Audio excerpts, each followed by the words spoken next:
世间所有的相遇，都是久别重逢。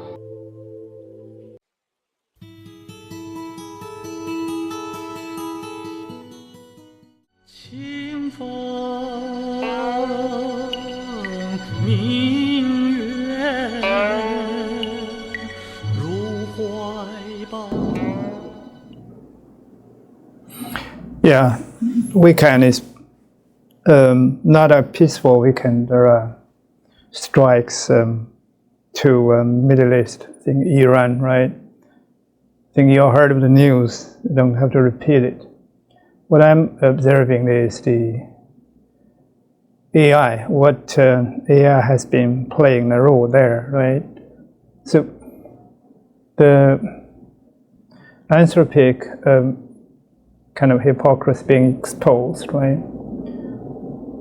Hypocrisy aside, the paradox that AI or Silicon Valley plays, right? It is at the heart of the war, right? If you look at it, right? Despite some sort of rhetoric around what anthropic and this and that, it's still part of the war, right? Venezuela strike also probably placed some sort of hands there, right? So we cannot just try to be politically right, again, who is good, who is bad, right? We have to realize that not only U.S. using it, right? China may have also been using it, right? In our framework, on the right side, we put a wall. It is intentional and it is more realistic, right? The wall kind of thinking is essential, right? Wall is not totally negative, right? We have to understand this narrative of, the peace and loving and politically correct is all good, right? But you cannot deny the fact that throughout human history there are many wars, right? Part of the scientific research and technological advancement is not oriented by the advancement of the war, but somehow being propelled, kind of stimulative each other, right? As part of the civilization, it's like any natural system or not so natural like human society, civilization. There are many factors that play. War is one of the strong hand that manipulating the progress, right? So we have to be kind of upfront on that, right? Not just try to say, who is good, who is bad. Let's be on the point, right? So, quickly, a cursory overview. The strike called Operation Epic Fury, right? An enemy love that term. That wall, right? Very precise, right? And as you can see, cyber and electronic warfare, right? AI is going to play more and more a significant role, right, in there, right? The AI navigates the battleground. Like Ukraine war is also the played hand right there. It's inevitable, right? It's inevitable. Obviously, you have to make some ground rules, like OpenAI, Google, they all participate, right? But there are some rules they put there, right? Which is also necessary, right? So,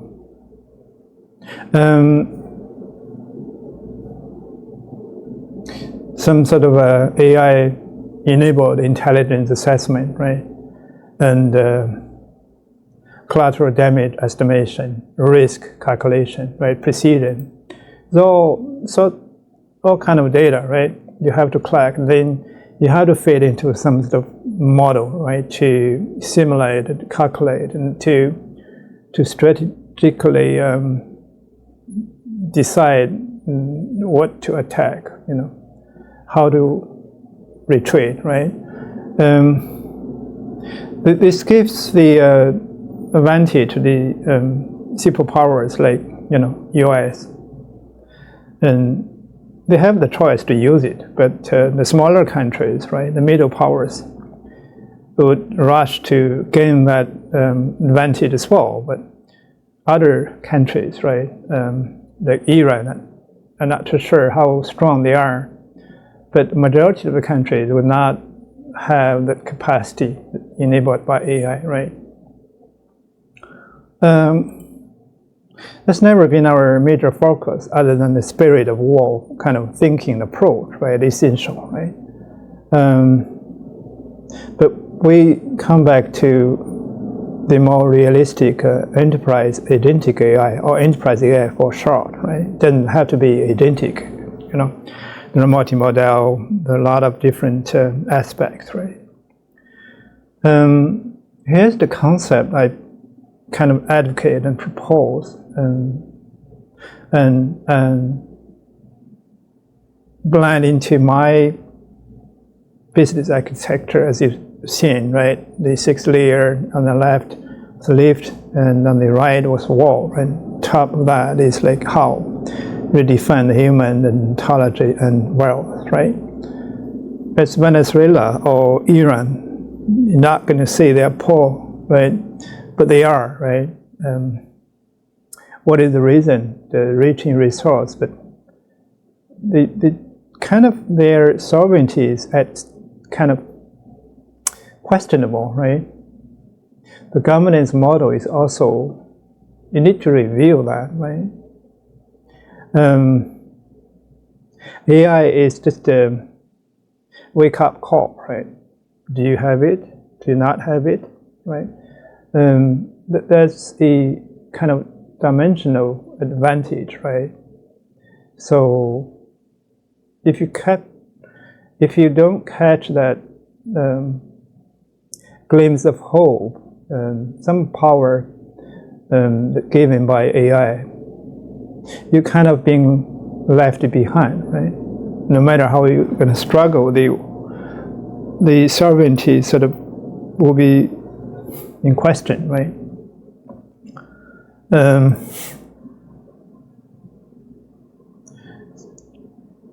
The masterpiece of destruction, assembly, the arsenal, right?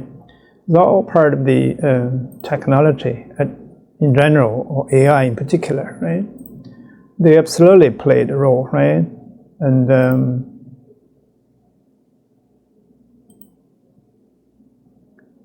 it's going to have huge implications in terms of the energy flow, right? It's quite essential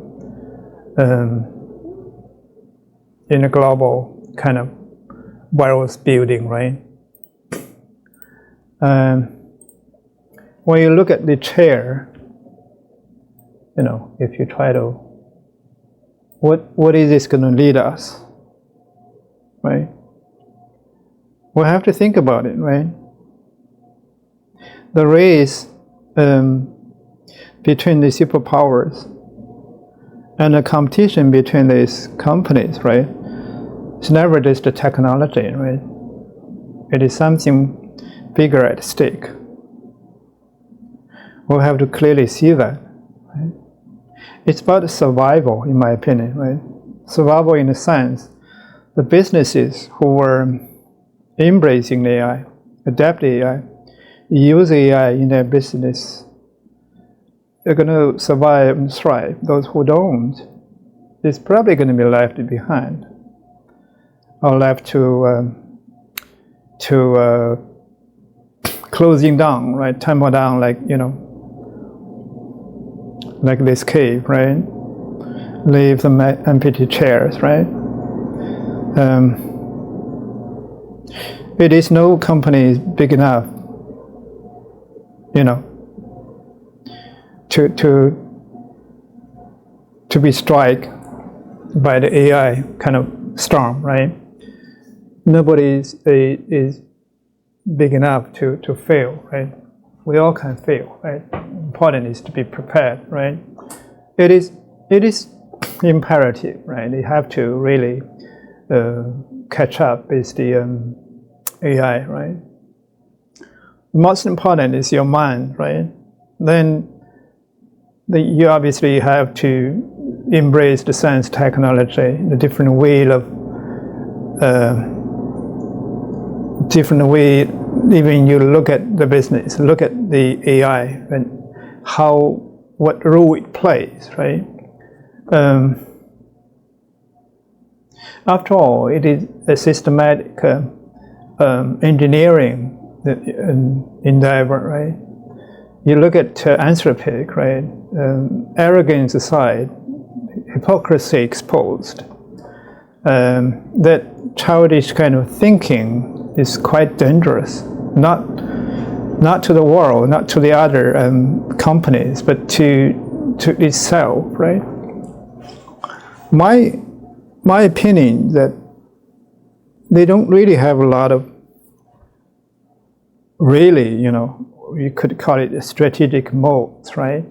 What they can do, like, cloud code, they try to be some sovereign AI or whatever the cloud core worker, skills.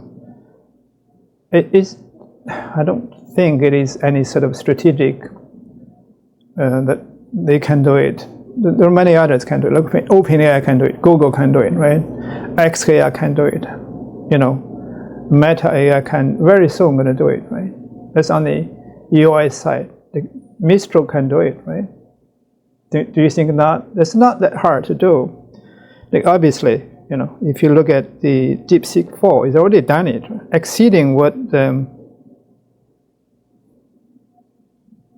Anthropic claimed they can do, right? By benchmark. Right? It is even more hypocritical than claim DeepSeek, Moonshot, and Minimax copied them, right? It's kind of laughable. But in any case, anybody can claim it's a childish play, right? It's going to hurt themselves, really.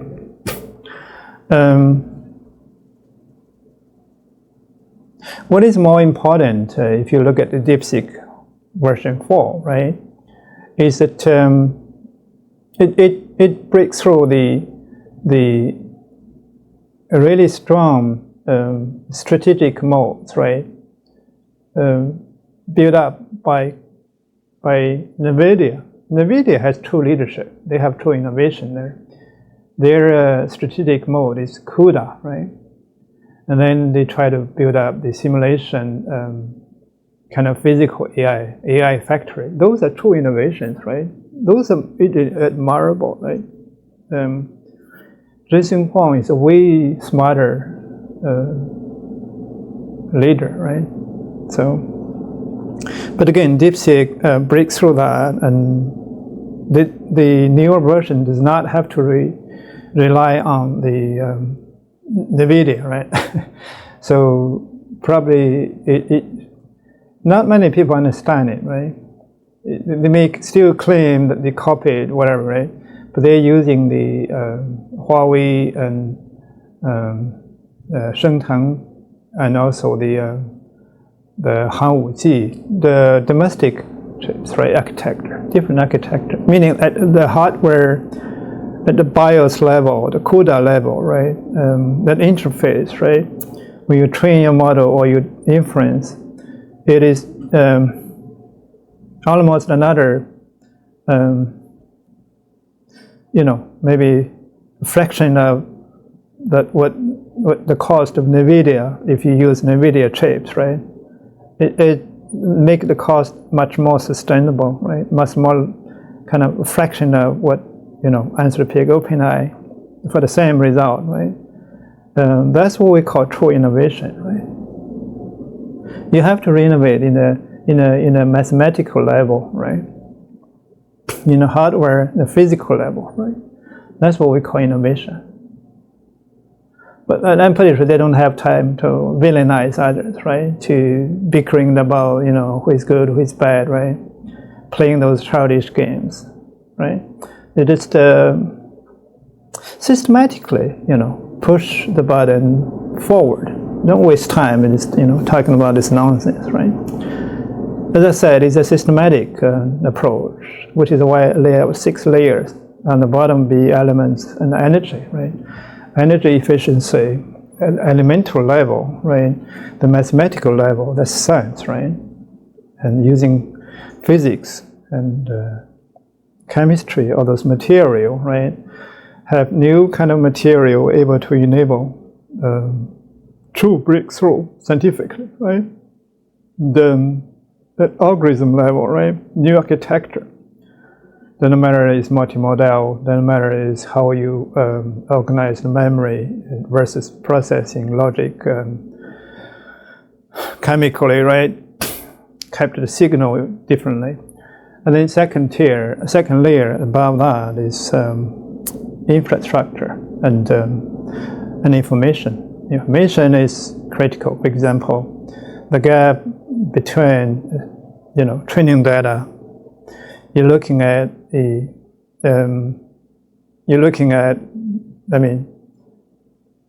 surgeon doing surgery, right? You can mimic every gesture, right? All the things that you can record it in making YouTube videos, like Elon Musk made an error for Optimus, right? But you don't really know what is happening within the surgeon, right? The muscle, the very masterful surgery kind of takes years of training, right? Those data you cannot even see, right? But even they want to give you, they don't know how to. How do you record it, right? A lot of biological, chemical, neurological kind of things together. That's what life is, right? How do you even learn that, right? Unless you are a true intelligent being. But AI is not true intelligence, right? You cannot really think. Right? It depends on data. If you never have those kind of data, genuine data, collected, feed into that, train the model, it will never learn it, right? It may be able to simulate it, right? But simulation is just close to the reality, not real, right? That's what we need to really understand. The third layer are really chips and computing, right? In my prediction, this kind of closed up AI made a strategic error. Right? Not everybody needs to install the whole Cloud 4.6, OpenAI 5.2. Doesn't matter how powerful you are, right? You are in a physical AI and solving robotics era, right? I would say the Alibaba approach is probably better, right? You have to provide different models for different devices, different use cases, right? Not everybody need a big model, right? And that's when you try to create a clip, so write a song, and make an impressive PPT, probably, yeah. But majority of the use cases, like in a deep mine, right? How do you detect the CO2 level, right? And in water, how do you really detect and prevent, and cleanse the polluted air, nuclear kind of elements, right? Waste, all in a factory, right? How do you pick up the balls and screw it on, right? The assembly line takes a lot of very, very detailed engineering work, right? You don't need a large language model able to write PPT stuff, right? That's not what needed. But it does need to understand the physical language, right? The physics, right? How the engineering is supposed to come together, right? Okay? So it really has to diversify. Not large language, very, very tiny little model there. You have to have the AI multimodal, right? Physical AI model is required, right?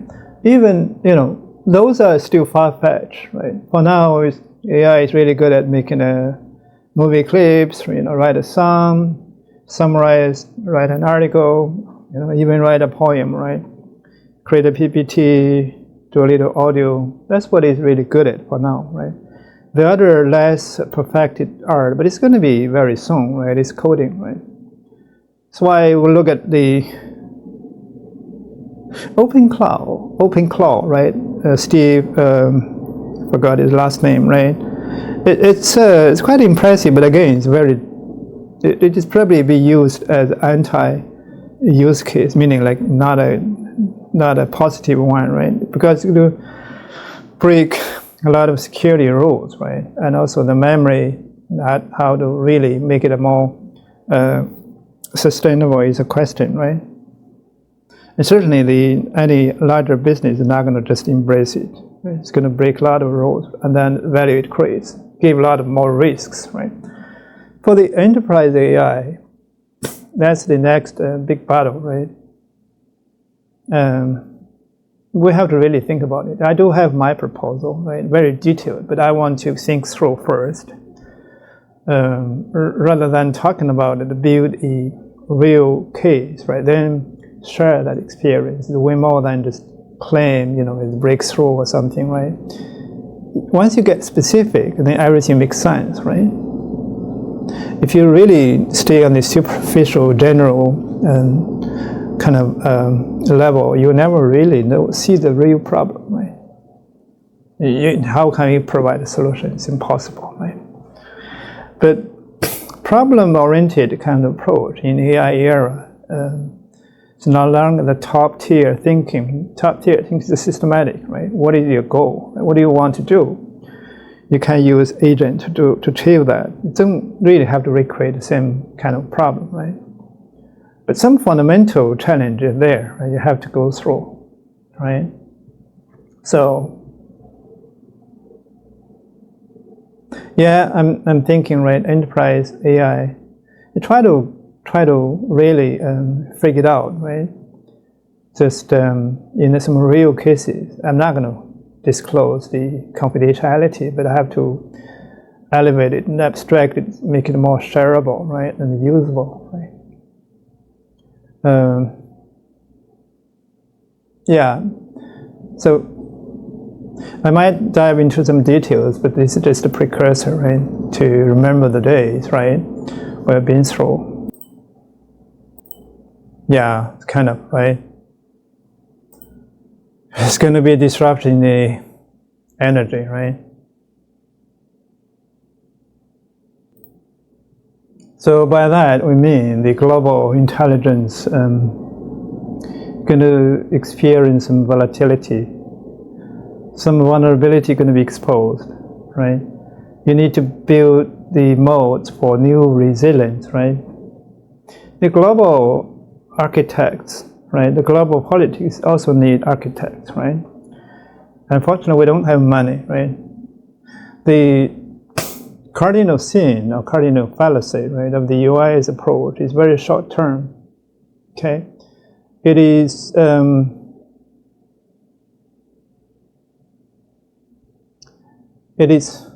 what should I say, that they have to synthesize the immediate geopolitical shocks and the long-term geoeconomic supply chain, right? It's going to be quite a stir, quite a disruption, right?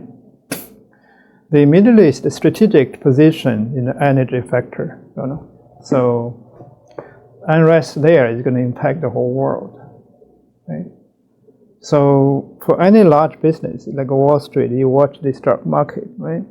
It's going to be a tumbling down kind of effect, panic, right? But nobody knows where it goes, right? It's a structural sort of a resilience going to trigger some not only geopolitical shocks but also the geoeconomic shifts, right?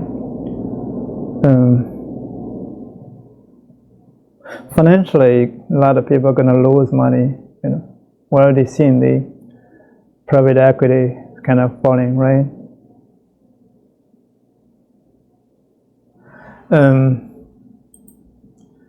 The unilateral decapitation strikes in Iran, right?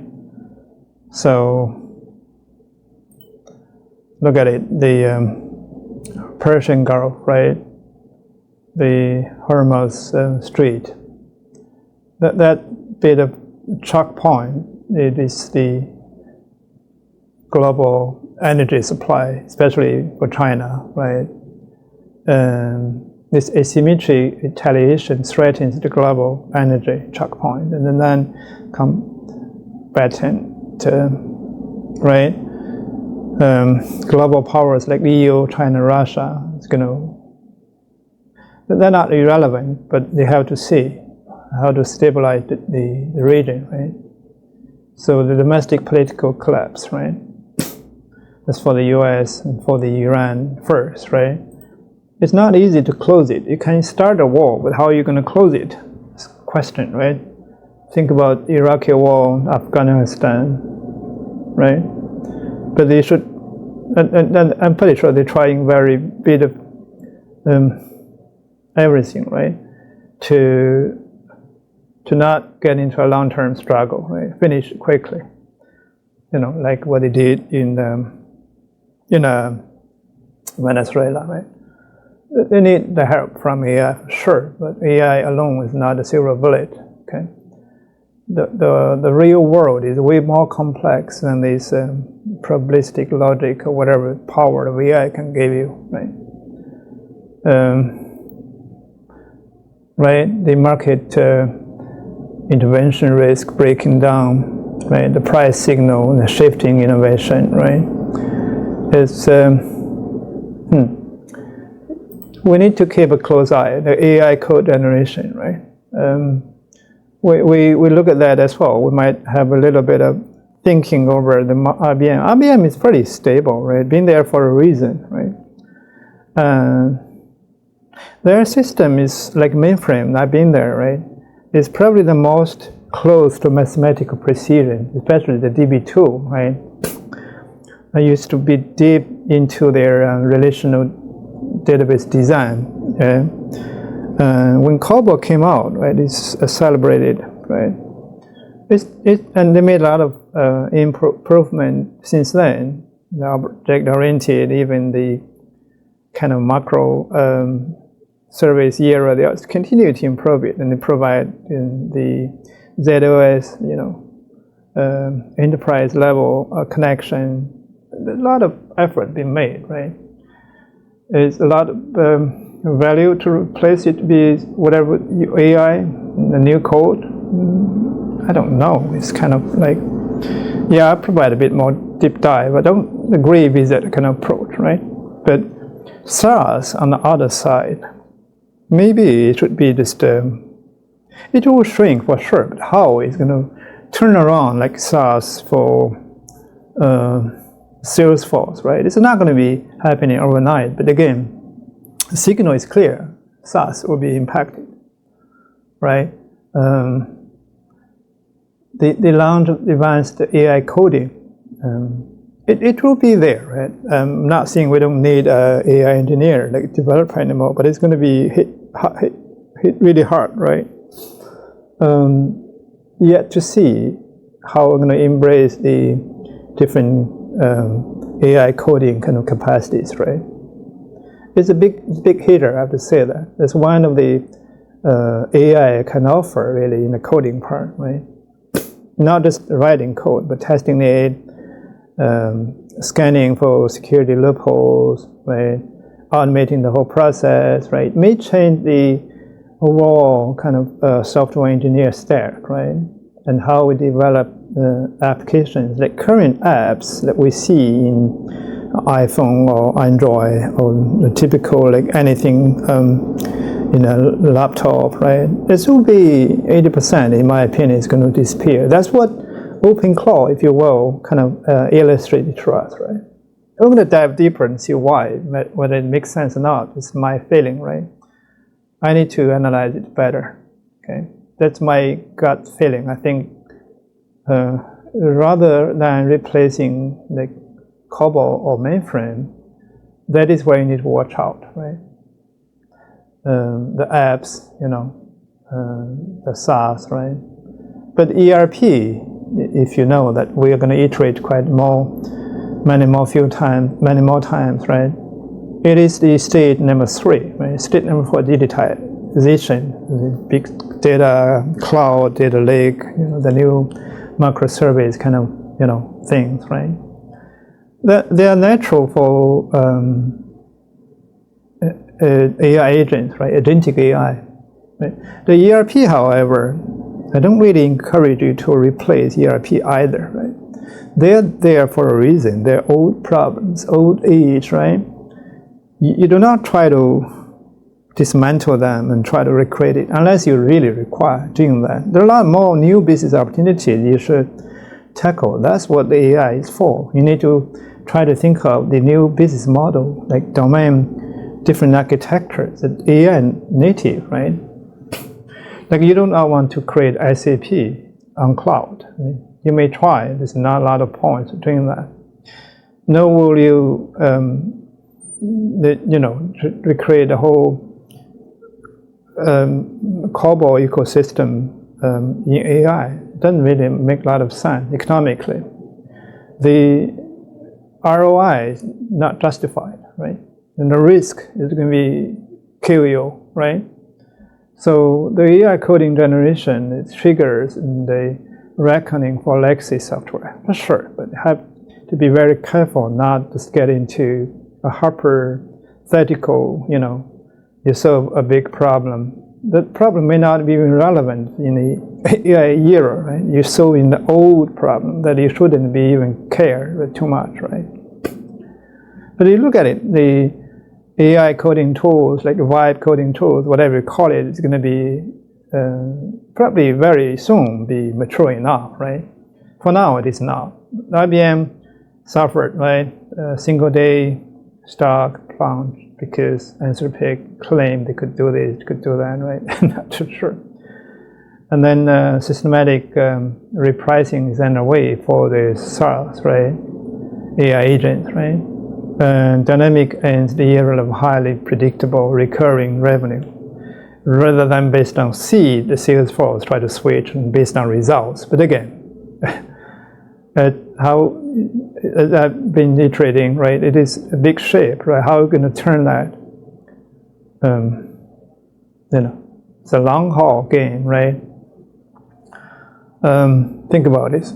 So, yeah, the capital retail part, the private equity, the illiquidity trap, right? Private equity asset under the management, asset under management have grown 60 times since 2008, the last financial crisis, right? Reaching a 3 trillion, right? Driven by a massive pivot toward retail investor capital, right? These funds are heavily over-leveraged, over-indexed in an asset-light kind of software companies, right? Some of them are really going to have a hard crush time, right? They're facing massive AI-driven devaluations, right? The catalyst, the Blue O, a retail-oriented private equity credit fund, was forced to freeze the redemptions, capped at 5% per quarter, right? When the underlying asset lose liquidity, right? Policymakers warn of the cockroach kind of effect, where one hidden default signals deeper systematic route across the shadow banking system. Essentially, the shadow banking system, if you understand that, right? Like the euro-dollar private equity is another one, right? It is a bit more subtle than that, right? And if you look at the MicroStrategy, they're so heavy in the Bitcoins. I mean, I'm not too sure that you try to build a casino or try to introduce gambling into this, but that kind of approach, again, in my judgment, right? And maybe they are very sophisticated, way more brave than I am. But I wouldn't risk that, right? To me, it's not a way to do business, right? But of course, they will make a lot of gains, gain some, personal fame and wealth, right? That's fine, but really not going to benefit for a long term, right? Leave that alone, you look at private equity, it's beyond proportional, right? It's kind of, it has to fall. And it doesn't matter. It's just waiting for tick point, right? Tipping point, right? Emerging market uncoupled from U.S. volatility, right? You have to run, right? India, Poland, Vietnam, they all try to run, right? It is too good to be true, too high to be stable, right? And AI hardware and the capex, that's what I'm paying particular attention. AMD AI chips, right? The Meta, okay? They'll through some acquisition, right? Up to 10% stake, right? They have to secure the hardware, right? Not just solely depend on NVIDIA, right? The AI agent is going to destroy the value of legacy software for sure, because you're changing the whole ecosystem. There are going to be new building components like agent is going to be very popular, right? How going to do that? That's the question, right? They are simultaneously fueling the unprecedented hardware and infrastructure supercycle, right? Meta has committed to a staggering $135 billion in capex, right? Focused on entirely an AI dominance, right? That you need to watch, right? Because Alexander Wang is very different from Yang LeQuan, right? Yang LeQuan is more like a scientist, right? He's complaining a lot, but benevolent. We need such a person to give the other side of the voice. But Alexander Wang is different, right? If he take the leadership, you watch. He's super smart, right? You have to understand that, but doesn't really care so much about, does it hurt feelings or hurt anybody's profit, right? He's more interested in his personal fame and Meta's success, right? Just want to be the king, right? On the hill. In business circles, sometimes that works. But again, it's hard to say, right? You have to have a bit of, how should I say it? Give it a little more. We have to observe like the individuals like Alexander Wang hooking up with Mark Zuckerberg, right? On the other side, you have other characters like Sam Altman, the Anthropic.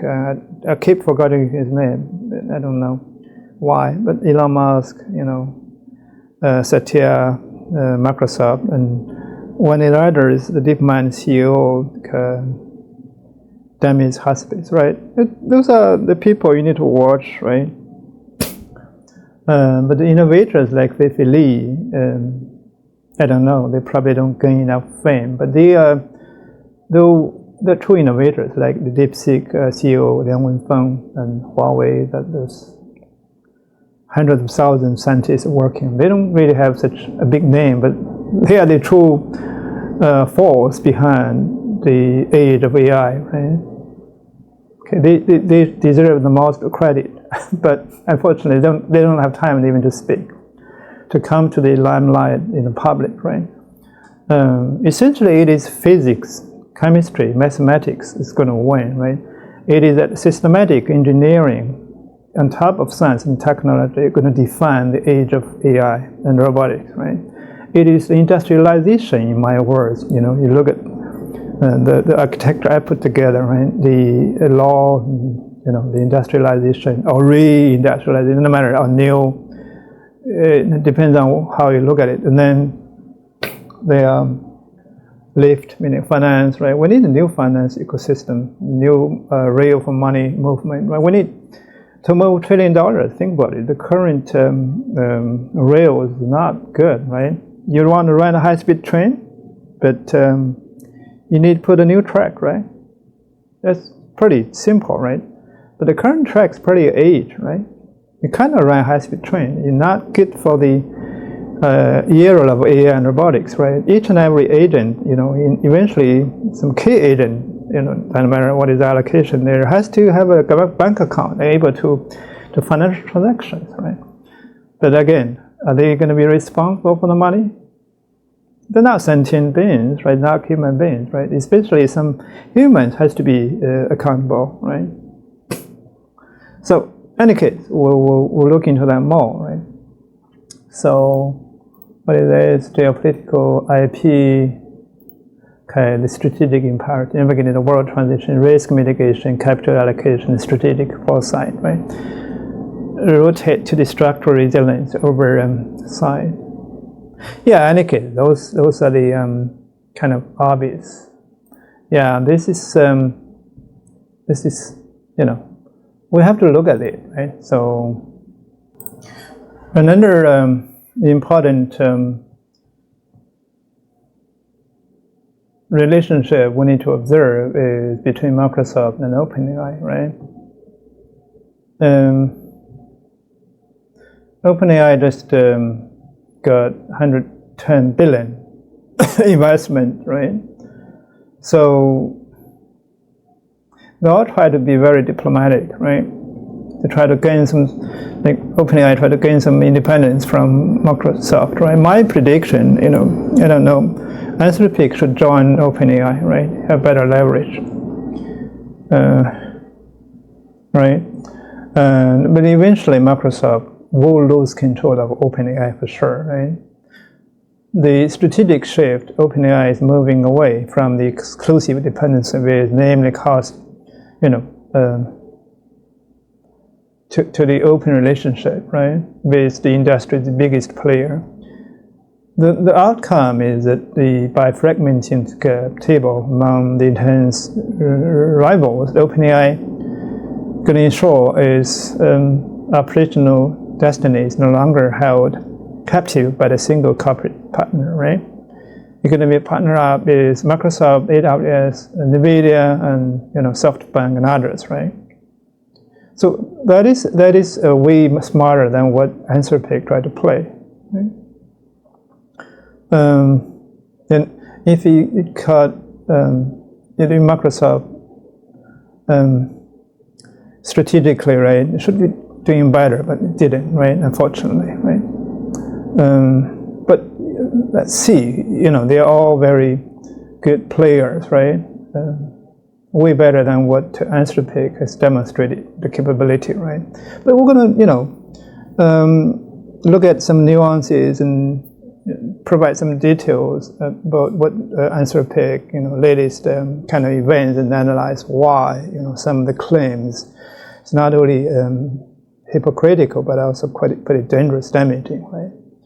And I would really encourage everybody, including the Anthropic, to rethink about the implication that they have been kind of demonstrating, right?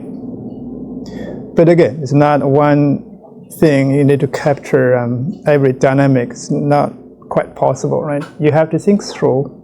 It's more than just a technological strategic move, right? It's more to do with geopolitics and geoeconomics, right? The whole industry at play, right? So, yeah, I'm not going to put too much pressure on that, but we'll deep dive a bit more, right?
人生几何？